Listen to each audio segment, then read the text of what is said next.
ஒரு கொலை இல்லை, இது 2 கொலையும் ஆயிடுச்சு. இதுக்கு முன்னாடி என் தம்பி பொண்டாட்டிக்கு அண்ணனை இந்த சைடு வெட்டினாங்க, என் தம்பி அதுக்கு அடுத்த சைடெலாம் போட்டு வெட்டிட்டாங்களே.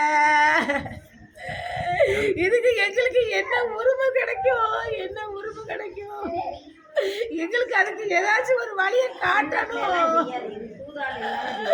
இது சின்ன பிள்ளைங்க 15 வயசு பையங்களை தான் கொண்டாங்க காட்டியிருக்காங்களே தவிர, ஆனால் சின்ன பையங்க இந்த வேலையை செஞ்சிருக்க மாட்டாங்க. அவன் வயசேட்டு வச்சிருக்கான், ஆனால் ரொம்ப அதிகமாக அங்கே தான் பழக்க வைப்பான். யாருக்கிட்டுமே வம்பு தும்பு பேச மாட்டானே. பாண்டிய பாண்டியன் சொல்லிக்கிட்டு வந்துக்கிட்டே இருப்பான். அவன் எந்த வம்பு தும்புக்கும் போக மாட்டான். ஆனால் அவனை என்ன காரணத்தினால இப்படி செஞ்சாங்கன்னு எங்களுக்கு வழி தெரியலை. அதுக்கு எங்களுக்கு முடிவு தெரியணும். அவன் காரணம் எங்களுக்கு தெரியணும். அவன் என்ன செஞ்சான், அதனால நாங்கள் வெட்டணும் அப்படி எங்களுக்கு வழி தெரியும்.